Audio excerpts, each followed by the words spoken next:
Hello friends, this is Miss Medico Charal, and today's topic of discussion is acetylcholine. Acetylcholine, the neurotransmitter. We are going to discuss this topic. So let us get started. अगर हम acetylcholine की बात करेंगे तो acetylcholine एक organic chemical है।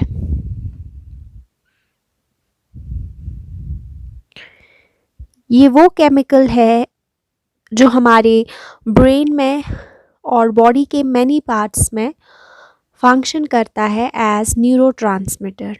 ये chemical body के पार्ट्स में ब्रेन में फंक्शन करता है न्यूरोट्रांसमीटर।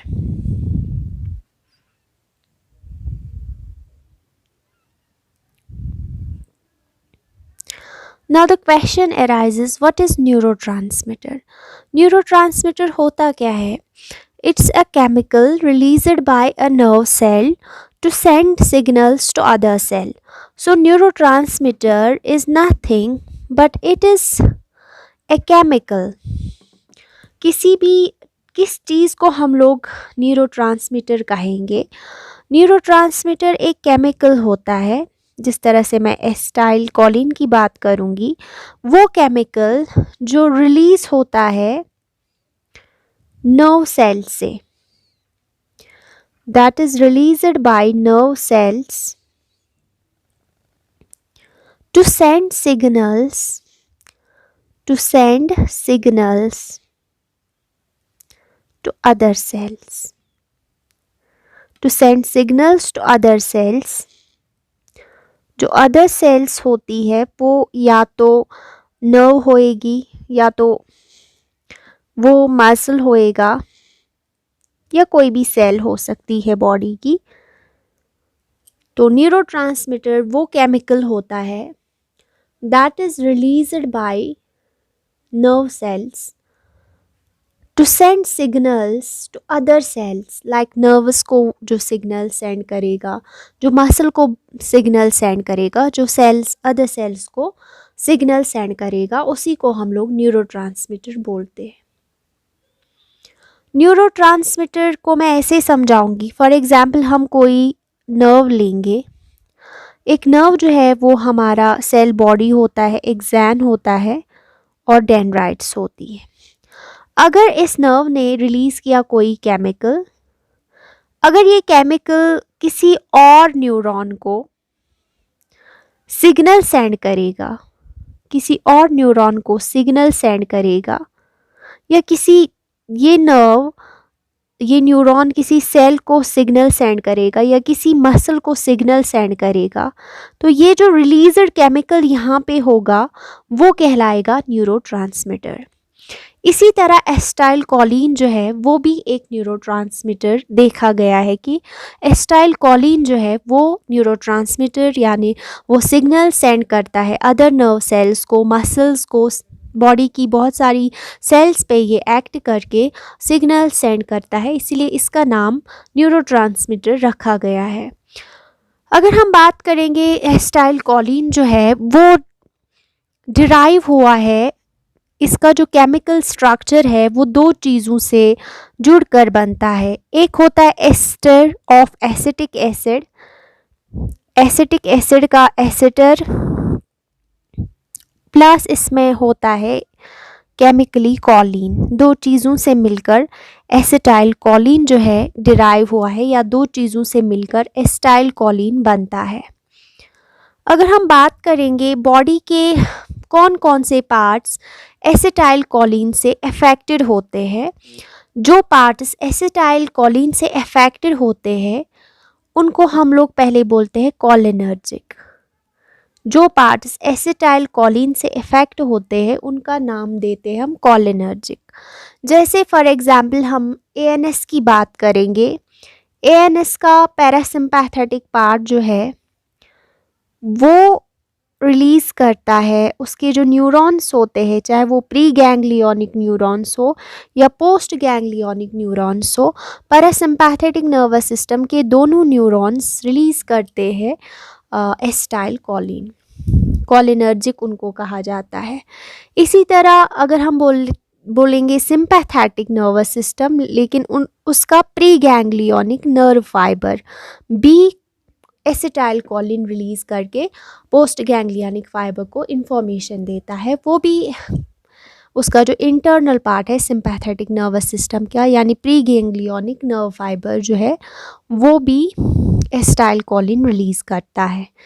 अगर हम हिस्ट्री की बात करेंगे, एसिटाइल कोलिन जो है इसकी हिस्ट्री देखेंगे तो सबसे पहले 1915 में एक साइंटिस्ट जो है उसका नाम हेनरी हैलेट डेल था। हेनरी हैलेट ने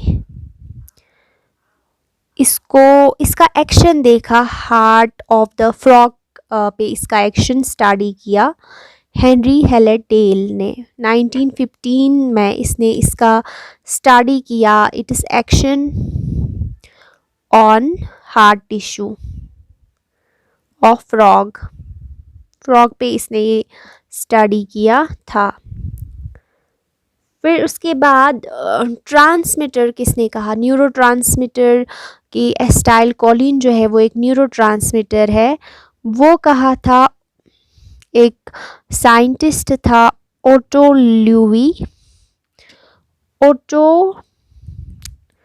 ल्यूवी ने कहा था कि ये एक न्यूरो ट्रांसमीटर है। और ओटो ल्यूवी ने इस एसिटाइल कोलिन का नाम वैगोस्टॉफ रखा था क्योंकि इसने देखा था कि ये वैगस नर्व से रिलीज़ होता है एसिटाइल कोलिन, इसीलिए नाम रखा था ओटो ल्यूवी ने एसिटाइल कोलिन का वैगोस्टॉफ।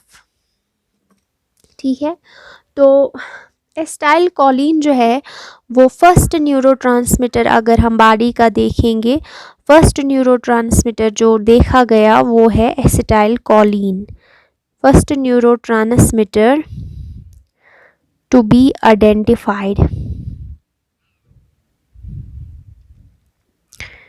ये था हमारा एसिटाइल कोलिन। अगर हम बात करेंगे इसकी सिंथेसिस की, तो इसकी सिंथेसिस होती है दो पार्ट से। एक होता है acetyl coenzyme A plus choline gives acetylcholine. अभी हम बात करेंगे एसिटाइल कोएंजाइम ए की। आप जानते हैं जब हम ग्लाइकोलिसिस होती है ह्यूमन्स की, जब हम ग्लूकोज लेते हैं तो एक सेल में क्या होता है, अब नर्व सेल ही की बात करेंगे तो ग्लाइकोलिसिस होती है। ग्लाइकोलिसिस का जो एंड प्रोडक्ट होता है वो होता है पायरुविक एसिड। पायरुविक एसिड जो है वो एंटर करता है एक साइकिल में जो कि माइटोकॉन्ड्रिया में होता है। ग्लाइकोलिसिस साइटोसॉल में होता है, glycolysis cytosol of the cell में होता है, जिसका एंड प्रोडक्ट पायरुविक एसिड है। पायरुविक एसिड एंटर करता है माइटोकॉन्ड्रिया में। हर सेल के पास एक माइटोकॉन्ड्रिया होएगा, तो माइटोकॉन्ड्रिया में एंटर करके उसकी हो जाती है इस पायरुविक एसिड की फर्दर चेंज हो जाता है डिकार्बोक्सिलेशन के ज़रिए। ये चेंज होता है एसिटाइल को ए में। ये एसिटाइल कोलिन ए जो है ये एक्ट करता है as a link between glycolysis and Krebs cycle और ग्लाइकोलिसिस के बीच में एक लिंक जो रिएक्शन है, एक लिंक प्रोडक्ट जो है वो है एसिटाइल कोएंजाइम ए, जो कि पायरुविक एसिड से सिंथेसाइज होता है माइटोकॉन्ड्रिया में। तो एसिटाइल कोएंजाइम ए मिला, लेकिन कोलिन जो है ना, कोलिन आता है हमारे गट से। कोलिन एक इम्पॉर्टेंट न्यूट्रिएंट होता है जो कि गट से आता है, और इसके एक स्पेशल प्रोटीन लगा होता है सेल के पास, नर्व सेल के पास। तो ये एंटर होके एसिटाइल कोएंजाइम ए के साथ मिलता है और एक एंजाइम होता है माइटोकॉन्ड्रिया में, उसको हम बोलते हैं कैट, कोलिन एसिटाइल ट्रांसफरेज, वही हमारा सिंथेसाइज करता है एसिटाइल कोलिन। ये कैट क्या होता है? Choline acetyltransferase. मैं आपको फिगर से समझाऊंगी, फिगर का मैंने स्क्रीनशॉट लिया हुआ है। यहाँ पे अगर हम बात करेंगे, ये हमारा न्यूरॉन है, न्यूरॉन का टर्मिनल है जिसको हम एक्सैन टर्मिनल बोलेंगे, टर्मिनल होता है। तो अगर हम बात करेंगे इसके टर्मिनल पे एसिटाइल कोलिन कैसे सिंथेसाइज होता है, इसके लिए भी दो प्रोडक्ट्स चाहिए होते हैं, acetyl coenzyme A plus choline, और जो एंजाइम लगता है वो है कैट यानी choline acetyltransferase. Acetyl coenzyme A जो है वो हमारा लिंक प्रोडक्ट है between glycolysis and Krebs cycle, यही माइटोकॉन्ड्रिया में एंटर होता है, पायरुविक एसिड से ये बनता है। ये कोलिन के साथ मिलता है, कोलिन गट से आता है। ये मैं एक्सैन टर्मिनल की बात करती हूँ, यहाँ पे ये रिएक्शन होती है और कोलिन एसिटाइल ट्रांसफरेज एक एंजाइम होता है जो इनको कन्वर्ट करता है एसिटाइल कोएंजाइम एसिटाइल कोलिन में। Acetyl coenzyme A plus choline मिलके बनाते एसिटाइल कोलिन। जब ये एसिटाइल कोलिन बनता है तो ये क्योंकि माइटोकॉन्ड्रिया एक मेम्ब्रेन बाउंडेड ऑर्गेनली है, तो ये एक वेजाइकल बनाता है माइटोकॉन्ड्रिया, जिसको हम वेजाइकल बोलते हैं, और इसमें एसिटाइल कोलिन स्टोर रहता है इन वेजाइकल्स में। एक वेजाइकल्स में 10,000 एसिटाइल कोलिन मॉलिक्यूल्स होते हैं, और एक टाइम में at a time 3,000 acetyl choline molecules release होते हैं, लेकिन एक वेजाइकल में 10,000 मॉलिक्यूल्स ऑफ एसिटाइल कोलिन होते हैं। जब एक्शन पोटेंशियल रीच करता है एक्सैन टर्मिनल पे, तो यहाँ पे एक स्पेशल चैनल्स लगी होती है, कैल्शियम चैनल्स।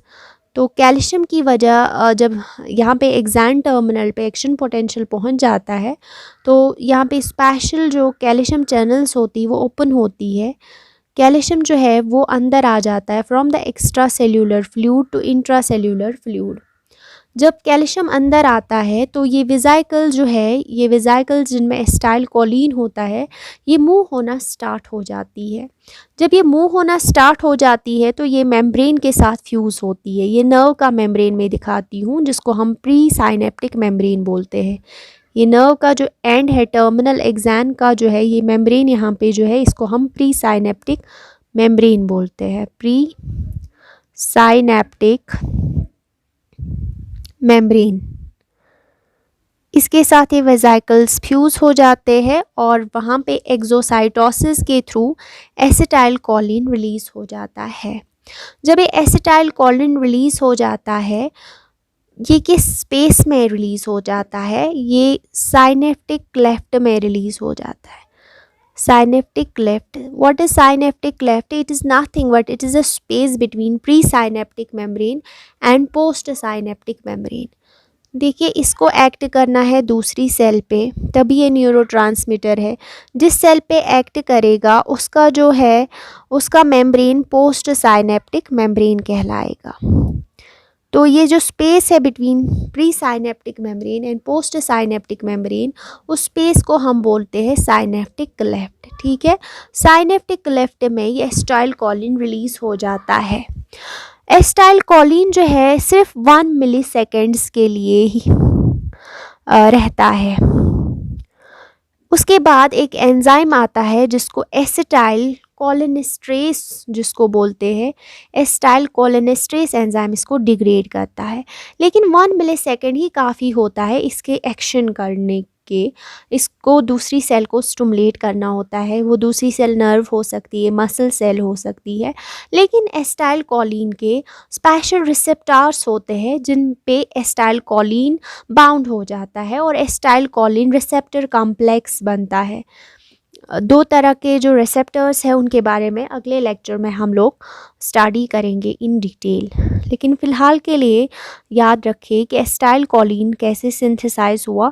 एसिटाइल कोएंजाइम ए से जब वो कोलिन के साथ बाउंड हुआ, एंजाइम था कोलिन एसिटाइल ट्रांसफरेज और एसिटाइल कोलिन बना, फिर वो स्टोर रहता है, माइटोकॉन्ड्रिया से रिलीज़ हो जाते हैं वेसिकल्स, उनमें फिल्ड होता है एसिटाइल कोलिन और फिर एक्सोसाइटोसिस के थ्रू वो रिलीज़ किया जाता है इन द साइनेप्टिक क्लेफ्ट।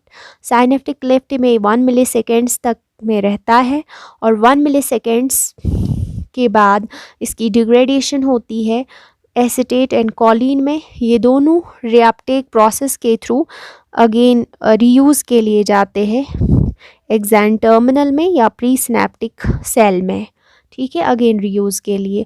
और जितना एक्शन करना होता है वो रिसेप्टर को स्टिमुलेट करके हो जाता है वो एक्शन, और उन रिसेप्टर्स का जिक्र हम लोग अगले लेक्चर में करेंगे। Thank you so very much.